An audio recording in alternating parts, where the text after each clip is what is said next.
Welcome to yet another exciting episode of your show, Sports Business with Veronica, where we try to dissect and understand the business transactions and opportunities that come with sport. Joining me today is the Tennis Zimbabwe president, Mr. Walter Jera. Welcome to the show, sir. Thank you, Veronica. Thank you for having me.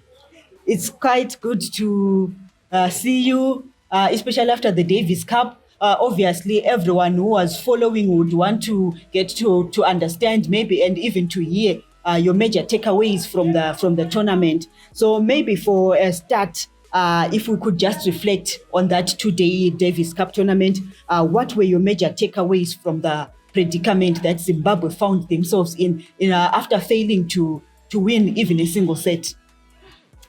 Thank you, Veronica. We lost 3-0 to Morocco, and this was largely because we were reliant on a number one player who then couldn't make it to play because of an injury. That got aggravated during his training build-up to the Davis Cup. But then that gives us a reflection to say, as a takeaway, we need to have a broader depth of players. We then ended up just feeling one, I would say, second player who is the brother to Benjamin, Courtney Locke. And Courtney Locke specializes on doubles on the international circuit. But here we were now, we had to field him for singles because Davis Cup is both singles and doubles. So you know what it is like bringing somebody from their territory, from their own turf, and giving them something new and wanting them to deliver on that very day. It's never easy, especially pitted against people who are actually living that singles circuit life as the Moroccans were. This is where we fell short. And we also then fielded our local players. We had our top junior in there who I think played very, very well. Obviously, experience comes in. You are playing against international players who are on tour. And this was actually his first Davis Cup seniors playing encounter. So I think he fared well. What it says to us as Tennis Zimbabwe is we need to invest more into our local players and have a bigger pool. A bigger pool is not enough in itself. We then need to ensure that we resource our players to play competitive matches on the tour. Okay. And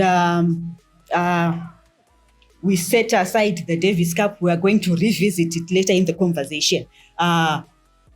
Maybe if you can give us the true picture of the current state of tennis in Zimbabwe. Thank you, Veronica. It's a broad question. I would say that the state of tennis in Zimbabwe is in the right place. I will talk about junior development. For the nation, I would like the nation to know that Zimbabwe actually hosts 8 international tennis tournaments, ITF tournaments in Zimbabwe, Harare and Bulawayo every year. And we would want to actually increase this. So that's on the part of junior tennis. On the senior side, yes, we have our 2 professional players, Benjamin and Courtney, who are actually on the tour. But we have a pool of exciting lads who are now in college tennis. We have got scholarships in the US and the like. And for those who have been following tennis, I'm sure you have seen some of these guys playing in our Davis Cup team. What happened for us in this instance is colleges had just opened in the United States, and we then couldn't get our contingent of tennis players to meet up with our team.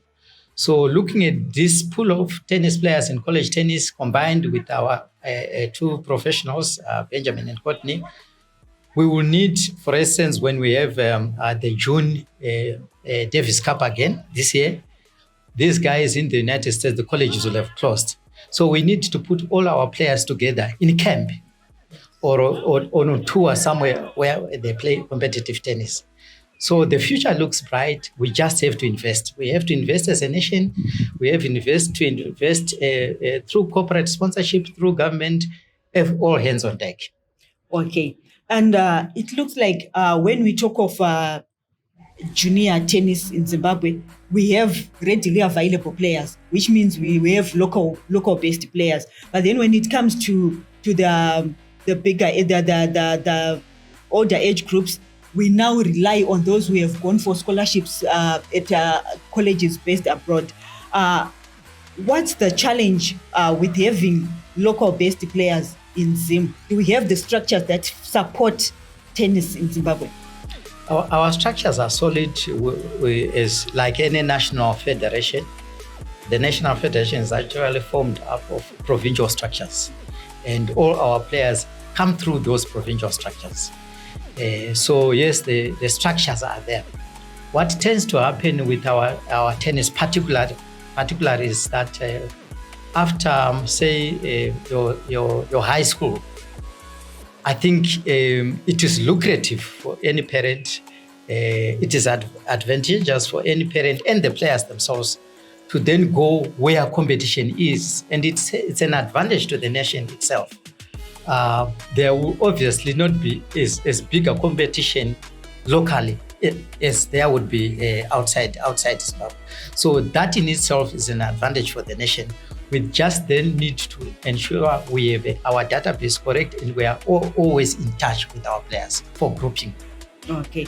Since you are the host of these most of these tournaments, like hosting 8 international tournaments, and then having glitches whereby sometimes when the colleges are just opening, you cannot have your players come back for national duty.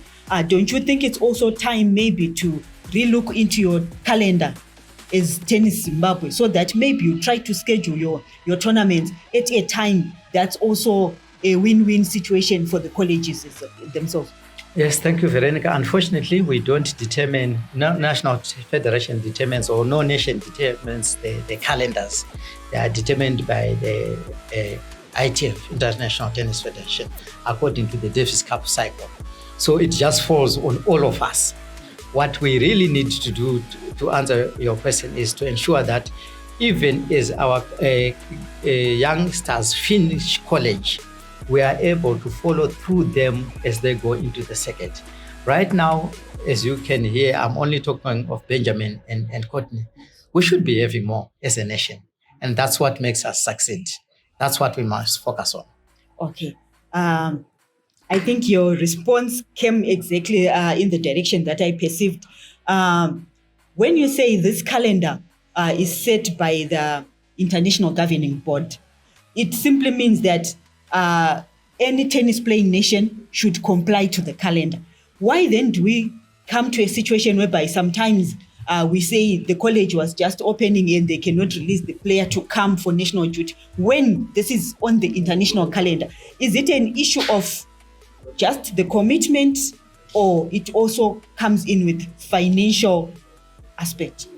No, Veronica, there is not really a financial aspect related to this. Truth be said, it's speaking to our depth, our critical mass. That's where we are lacking. If we had as many players, obviously funded, because tennis is expensive, if we had as many players who, after their college tennis, we are able to see them through, I would pick, say, as a nation, if we focus on 3-4 players that the nation is actually focusing on and is able to fund their tour circuit, then we'll arrive. And at the moment, we are not doing that. Yes, that's the resource aspect, because parents cannot foot that single-handedly. Tennis is expensive. Okay. So when we talk about tennis being expensive, we now come to the issue of sponsorship. As Tennis Zim, how is your sponsorship base? I would like to extend my gratitude to Econet Wireless. They've been our pillar. Thank you, Econet. I would like to express my gratitude to BSI Steel. They've been supporting tennis. I would like to extend our gratitude to all the others, even without mentioning names. So whilst I acknowledge that we need to build on these pioneers in terms of sponsors have done Tennis Zimbabwe good, I am sure with the results that we'll be getting on during our playing times, will attract more sponsors. There is definitely need for more sponsors. And I would also want to express that the SRC itself, the Ministry of Sport, they've been supporting our tennis through airfares. Zimbabwe Olympic Committee, they've been supporting our junior tennis through airfares and the like. So the sponsorship base is there. We just need to grow it. Like in another area, you can't rest on your laurels. Okay. And in terms of marketing, do you guys have a marketing team as an association? What we did, for instance, for this past Davis Cup is we set up an independent marketing and fundraising committee made up of parents who are in corporate sector and would want to keep that model because Tennis Zimbabwe in its own structure, the secretariat is very thin and in it there is no marketing department because it's actually because of resources. So I still think this aspect of having interested parents, individuals in the corporate sector already driving the marketing side will get us results. Okay. You set up this marketing team specifically for the just ended Davis Cup. So when you say you want to keep that model, are we looking at a situation whereby Tennis Zimbabwe is going to have a permanent marketing team that looks into all the international tournaments and everything that has to do with looking for finances and sponsors for the association? Very true. That's exactly what we intend to do. Members of that team might be dropping here and there, but we would want as a structure to have such to drive our marketing and fundraising commitments. Okay. And looking at tennis, it's largely an individual sport. As an association, do you have any structures that also help these athletes to understand their value as a brand, as an individual player, and also assisting them to have sponsors specifically for a certain player because this is an individual sport? Thank you, Veronica. For those, I'll talk about the senior team, which is what makes up our Davis Cup. I'm sure for those who watch tennis, they've always observed that Benjamin and Courtney right now, they wear the Pekka brand. That's a corporate sponsor that is actually running with those two gentlemen. Yesterday, I got a call from Zimbabwe Tourism Authority. They also want to come in terms of branding our senior players. And then obviously profiling Zimbabwe in terms of tennis. So this is work underway and it's already been on the ground. Even before Pekka came in, there was Isuzu for Benjamin and Wayne. So that has always been there. Okay. And whenever we talk about tennis in Zimbabwe, you cannot talk about tennis without mentioning the Blacks, the Black brothers. And during that time, there was so much spotlight on tennis because they brought the result and everything was, everyone wanted to be associated with them. But it looks like just after Byron and Wayne, and there was also Kevin, things somehow took a downward trajectory. I don't know, maybe it's because they set a very high bar for Zimbabwe. So maybe if you can maybe give us the pointers, what really went wrong in failing to, in Zimbabwe, in Tennis Zimbabwe, failing to maintain that continuity after the Black brothers? Thank you, Veronica. A very interesting question you have posed. Everybody would have expected that after that hula baloo of tennis, a success, I would say, we would at least maintain that, or at least play a little lower than that, but not to where we then sank to immediately after that. My own analysis is that this is precisely a planning shortfall. Byron and Wayne took Zimbabwe to dizzy heights. And in their taking Zimbabwe to dizzy heights, they also earned Zimbabwe lots of money. We fell short. This is my analysis. And the analysis is backed by exactly what you have said. We fell short because we then didn't invest that money into other pool of players.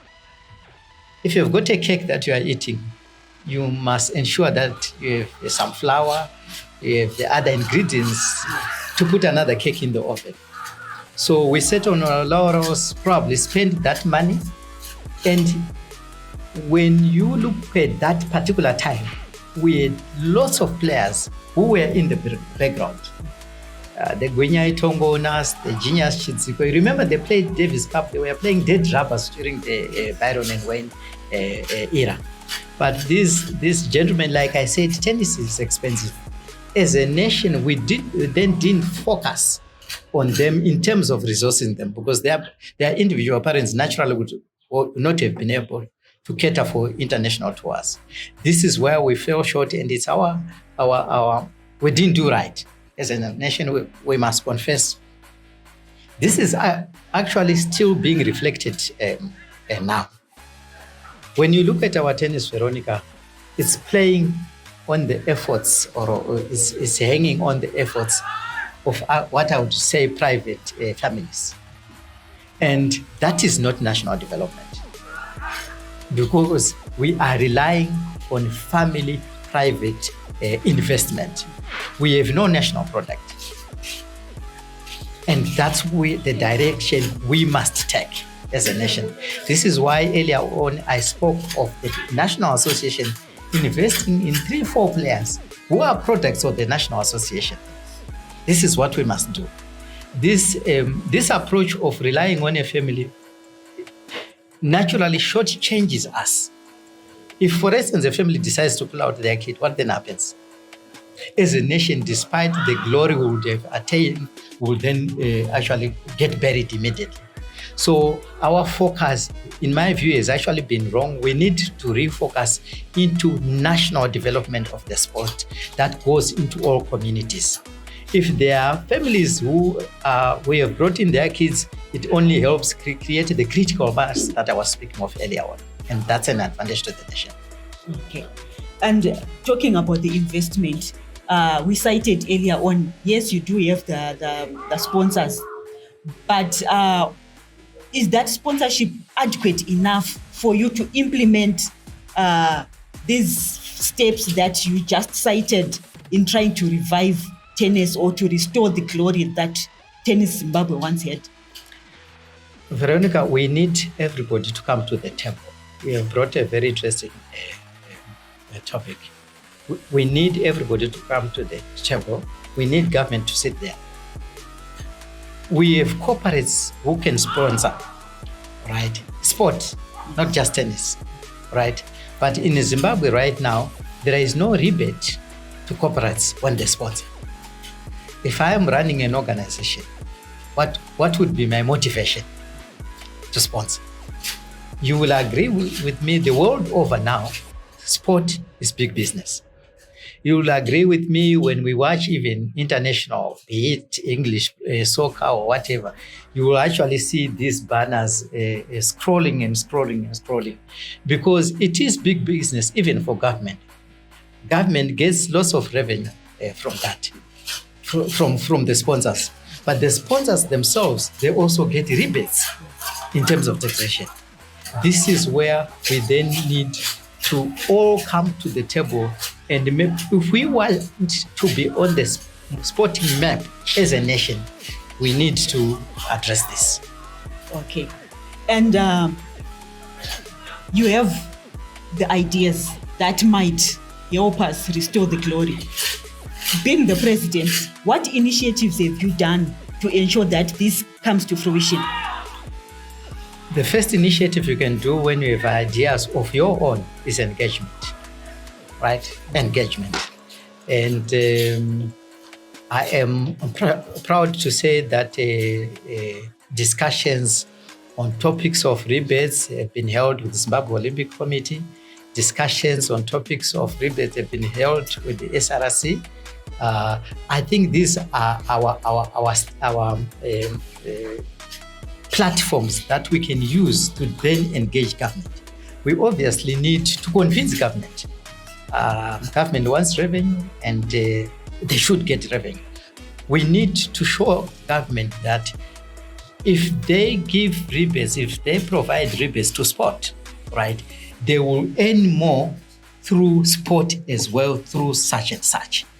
That must come from us as the national associations. And I would also say I've engaged some national associations, and we are all for this idea. So the first thing that happens in any new idea is engagement, and that engagement is started, and we need to see it through. Okay. And in terms of issues of transparency and accountability, because for any sponsor to stay, they need accountability. They need to associate with people who are transparent. How do you gauge yourselves as Tennis Zimbabwe in terms of transparency and accountability? Much of that in any organization is reflected through, obviously, your accounts, your finances. Do you have auditors, right? Tennis Zimbabwe has an international audit firm, Baker Tilly and Company. So our books are audited by Baker Tilly and Company. There are things we would want to do better from recommendations from the auditors, but we are proud to declare that we are open for the public, we are open to public scrutiny, and we have invited an international auditor to actually audit the Tennis Zimbabwe books. Okay, and we will not get much into the financial stuff. Everywhere there's always that bickering, yes, and stuff. But you cited that there are some recommendations that came with the international audit guys. And what are some of these recommendations, and how have you started maybe addressing them? The recommendations are still before the Board of Control. They are still before the SRC. They are still before the Ministry of Sport. So I might be preempting actions of my superiors to actually discuss the nitty-gritties, yes, but they are actually before these authorities in terms of what would I say, sanctifying tennis. Yes. Okay. Yeah. And you had your general manager, Mr. Kupakwashe. He did so much for tennis according to the information that you guys from Tennis Zimbabwe were giving us. He's the guy who brought in some of the sponsors, and some of these guys also expressed interest based on their relationship with Kupa. But then later on, Kupa left Tennis Zim. So maybe if you can give us an insight of the impact that Kupa brought to Tennis Zimbabwe. At a personal level, I'll start by at a personal level. I felt that impact. He has left a huge wall, but thanks to Kupa still, I have actually been engaged in Kupa even in the current state. Just the recent Davis Cup, like you mentioned that he brought some sponsors. He remained our link when we were dealing with the Econet, for instance. That reflects the importance or the relationship that we had with Kupa, and the fact that it also speaks to the fact that he also left without sour grapes, which is why he's still able to lend his support. But truth be said, from where I sit as the president, yes, that gap is huge. We will need to fill it. And hopefully we'll be able to fill it. Mati Putira, we want you to give us what's inside the relationship yangairipo pana Kupa ne Tennis Zim. The major highlights that munoti imimi Kupa brought 1, 2, 3 to Tennis Zim. Zvatati siri kuziya kana kuti zvatati chileka behind, but this came possible because of Kupakwashe. Thank you, Veronica, for being precise. I would actually use an overarching term to describe Kupa. Kupa was transforming Tennis Zimbabwe. That's the word I would use. Yes. When Kupa came to Tennis Zimbabwe, there were no policies in any area. In every area, there were no policies. Kupa introduced policies, be they conflict of interest, body policies, charters, and all. He brought them and introduced them for adoption, and they have been adopted now in Tennis Zimbabwe. And that's what shapes an organization. because governance is key. You would wonder how then it was operating with those policies, Yes. right? But there was Tennis Zimbabwe. So the impact, the broader and bigger impact that Kuba brought in was this transformative process that he was running with. He brought those policies, and we are where we are. What is left is implementation, right? And you can have also good policies if they are not implemented. Also, you still run short. And maybe that's where we will still miss him, and we will need whoever is going to replace Kuba to be able to run or continue with what Kuba introduced. Okay. And maybe on a lighter note, everyone would be interested. Mr. Walter Jera, how did he end up at Tennis Zimbabwe? Makatomboitawo zvetennis here kumashure kana kuti makazongorika namakutennis. An interesting story, Veronica. I held my first racket in 1980. I don't know whether you were there yourself. Not yet. And I'm such a plan. So that's when I held my first racket. And that first racket, I actually picked it from the dump site. Just across the road here in Roland Square. Okay. Right? My mother was working there as a maid. How old were you by then? I was 15. Okay. 15. I was in Form 2. St. Faith in Zimbabwe. Yeah. So that's when I held my first racket. I'm giving you my relationship with tennis. Right? That's where I started. I then never left tennis. I played my tennis for the school. At St. Faith, we didn't have tennis as a sport. I then played tennis for the school in high school, Marlborough High School. And I then continued tennis with tennis as I was working. And I was a member of Railton Sports Club. That's when we also had the glory days of a social league of tennis in Harare and everywhere across the country. I then moved from Railton to Alex Sports Club, from Alex Sports Club to Old Hararians, where I then became chairman of the tennis section. I also then became Harare chair for tennis, I think for some 5 or so years before I landed into the presidency of Tennis Zimbabwe. Okay. And clearly, Murimu Nangagara ari trenches a tennis from way back then. So obviously, even the time you started Taura the Black Brothers, you were there in the structures.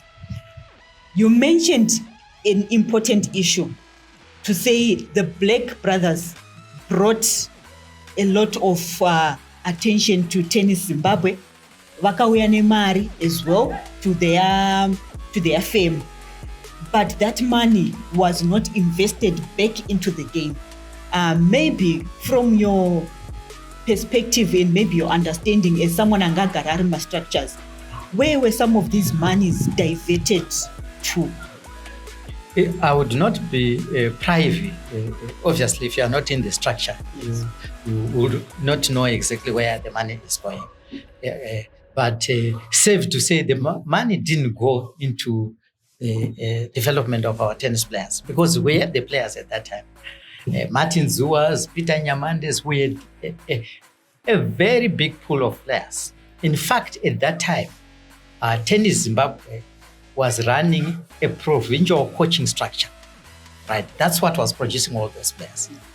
And at a certain point overnight, this was just disbanded, right? I was not in those structures. I would not know what were the causes, but these were the wrong decisions that were made because they then didn't serve Zimbabwe. Right? Those who were actually in the structures have the stories. If you go into archives, you will find the stories. I'm sure the media keeps track of such things. But bottom line is, which is known by everybody, we didn't invest into any of our players. We didn't invest even into a premises. Right? If you speak to the father or the father of tennis in terms of black participation. You know him, Mr. Albert Namwebonde. Yes. He will give you a true story.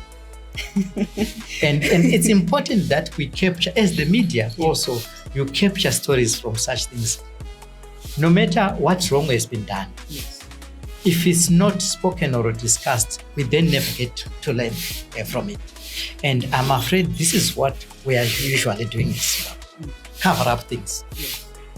How are we going to learn from our mistakes if we are saying we made a mistake? We cannot change, we cannot undo what happened, but it only helps us do better. It only helps us execute better. But that happens when stories are laid down. So I would say homework for you. Okay.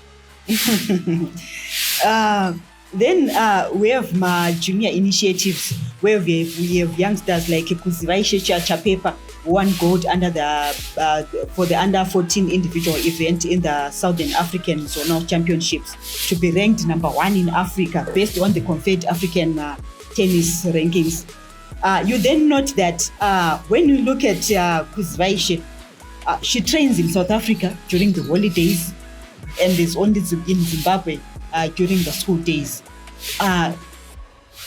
What's the arrangement like? Arikufuta mabhiuza kwenda kwake South Africa ndiani, and for tennis, how is that for you?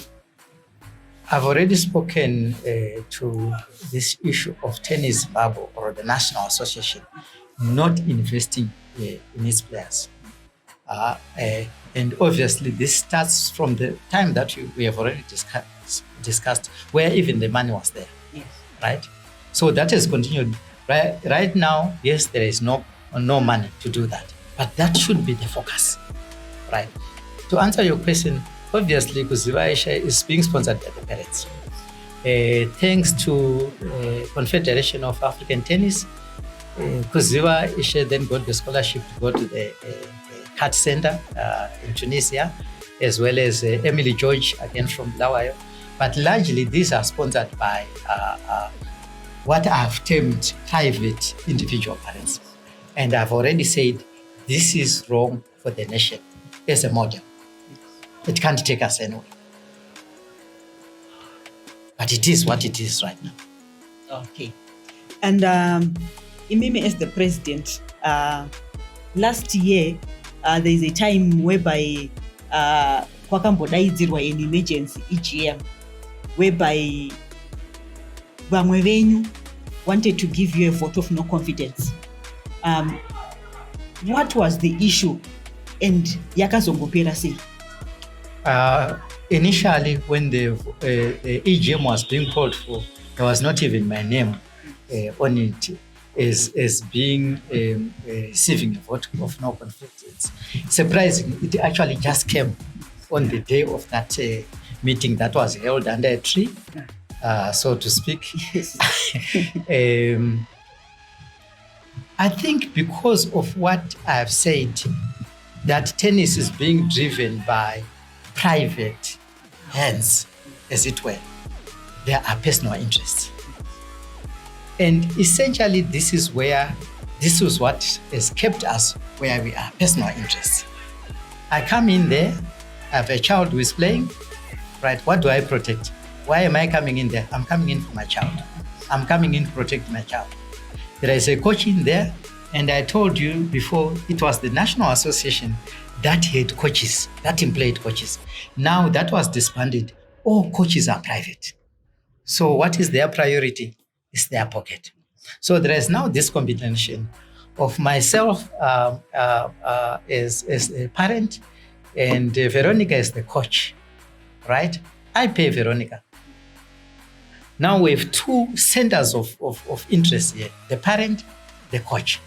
And this is being a hindrance to the overall tennis development. It's playing out into a lot of areas. It can play out into selection of players. If I am a selector, right, and the kid that I coach and the parent pay me well, I might find myself. Yes, it's normal. It's normal. But that's exactly is what is probably drawing us back. That's exactly is what is causing these spots of conflicts. So what do we need to do? We need, like I gave credit to Kukwa, those policies help. They were not there. They are now in place. And they have seen other members leaving the board. The constitution, yes, it now needs to be put in line with modern trends. But again, application of the constitution has seen other members leaving the board because of simply personal interest. I'll give you an example. Right. A board member. I will take myself as a board member, as the head of tennis. If I were a professional coach, right, would it be okay for me to go with the team? But in our tennis, it happens. As a president, I can actually, as a board of control member, I can be a tournament director. Oh. This is happening in tennis. And this is essentially wrong from every governance angle you would want to look this at. It is essentially wrong because I have interests. But you see, here is the shift. Can you get this changed overnight? It will not be easy because you are taking away bread and butter. You are taking food away from my mouth. So you can only do it over my dead body. But these are areas where with concerted effort, we will be able, with the documentation, with good policies, with a good constitution, we will be able to ride over with assistance from SRC, the ministry. The ministry is a clear-cut document on governance. They are also keen on ensuring that all national associations comply to good governance. This is what even attracts sponsorship. So yes, like any other national association, we have a problem of personal interests. Yes. Saka, kana tichiti pane problem ema national interest. Where were your interests in Mpamagawe as the president? I have no child who plays tennis, right? Yes. I don't earn from tennis. If anything, I can lose my money to tennis, which is exactly what happens. Yes. So now, you mentioned the issue of there are no coaches very employed with Tennis Zimbabwe. There are no athletes vanonzi ava ndeve national team veku TZ who earn directly from TZ, which means when we look at Tennis Zimbabwe, we're looking at an association that runs on $0 in their coffers. It's on the financials. And how best do you intend to deal with the issue? Because for any association to be able to thrive, for any association to be able to deliver results, you need money. Veronica, you've already alluded to sponsorship. We have agreed that for sponsors to come, that transparency must be there. We have to have our books audited, right? But here is the starting point. I think we do this in our personal lives. I don't spend that which I don't have. It's a bottom line. So if we are going to do any project, if we are going to run a tournament, it starts with the budget. And we must stick to our budget. Wherever we have had problems before, it's because either the budget has not been there, or if it has been there, it has been sidelined. And that naturally will make you out of the line. So what is needed here is financial discipline. And it's not easy to come by. You have got to enforce it, because in such doing, there could have been benefits. We are human beings. There could have been benefits. So there is going to have to be enforcement with some of these areas, like financial discipline. You don't spend that which you don't have. And when you have a budget, you stick to your budget. Now talking about budgets, the just ended Davis Cup. Just like I said, we are going to revisit the Davis Cup. What was your budget like, Makashan Samari, in hosting that Davis Cup? The amount that we actually use, plus or minus 30 up to 40,000 US dollars. We still haven't paid some of our contractors because we are still waiting for our grant, which we submit to ITF for participation and for the grant of the tournament. And how much do you get per grant per year?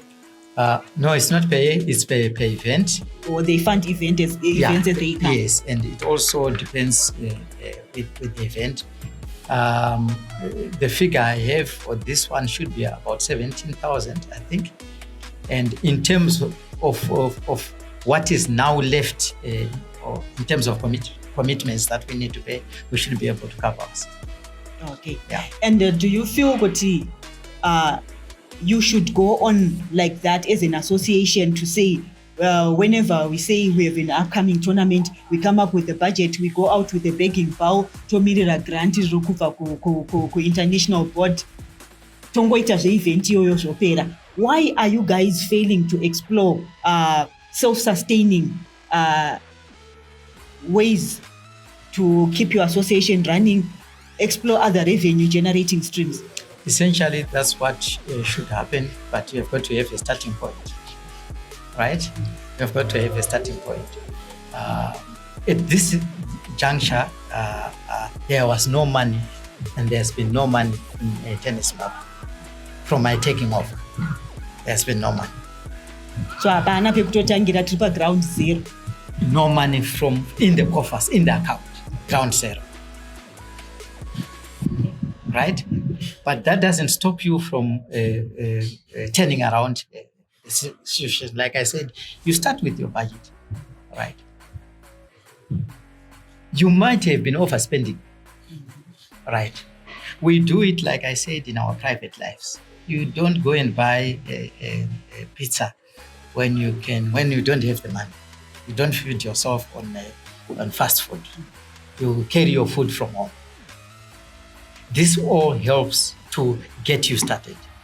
Once you do that, there are things that we can sell. I can quote this just ended Davis Cup that we are talking about.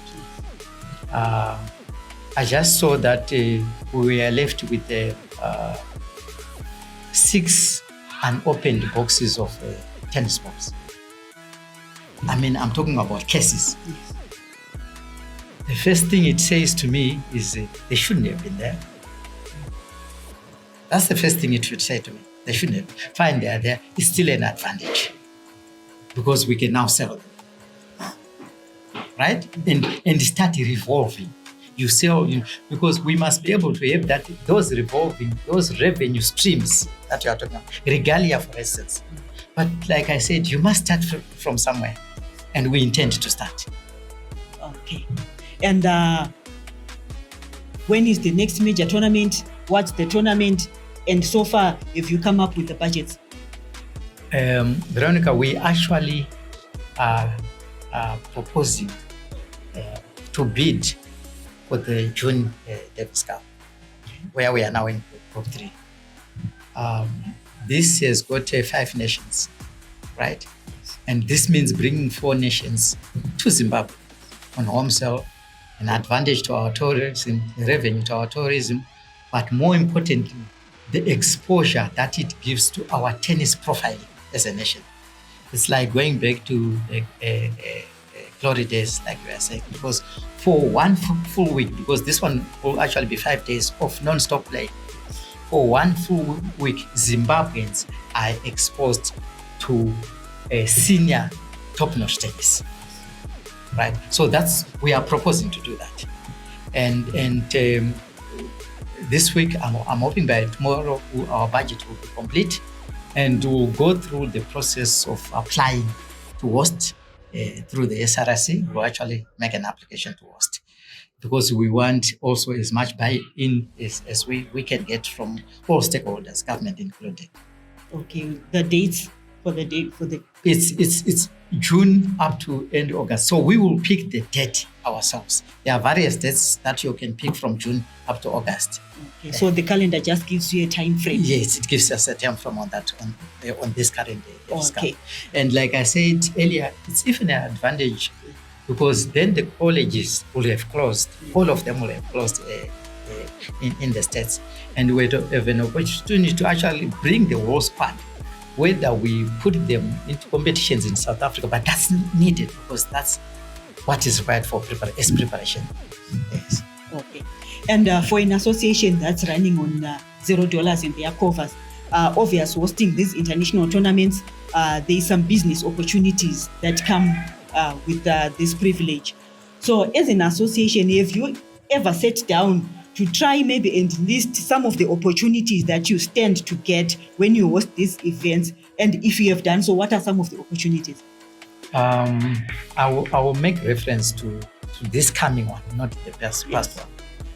1 day or 2 day events, apart from the networking, right? Apart from the networking, they don't bring as much opportunities. But this is a larger platform where even the networking is now extended and larger. And we must tap into that as Tennis Zimbabwe. This is actually a huge opportunity where we, this time around, we would also want to see Zimbabwe tourism at the center of it and run it for the benefit of the flag. Because it's an opportunity for the nation, for not just for the Tennis Zimbabwe. Okay. Yeah. And lastly, as we sum up, being the president of Tennis Zimbabwe, obviously, Imimi as an individual in the office of the president, you sit down, plans, and you have time frames. What are some of the plans that you have for the near future and for the longer future of Tennis Zimbabwe while you are still in office? Tennis Zimbabwe, Veronica, actually has a strategic plan that is ending in 2028. I'm not too sure, but it has got a strategic plan that we must be following. That's one, in terms of the long term or a medium term, if you want to call it. Short term, we have a year, obviously, and it's called, it's our business cycle, it's our business year. We must ensure that what's in our calendar in the year, which is these 8 junior tournaments, are run successfully. We must ensure that this new creature that we are proposing, we achieve it and we deliver on it successfully. Like I said, not for Tennis Zimbabwe, but for the nation, right? And many other opportunities that we must just ensure that which are on the calendar, the business calendar, the normal business calendar, that we have national tournaments that are running profits. We must ensure we deliver on them successfully, looking at what we've done in 2023, 2024, and improving on it. That's how we do things. Okay. I think, guys,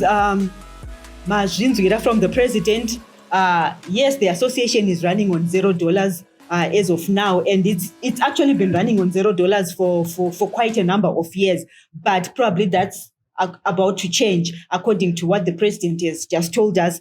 They are trying to explore the avenues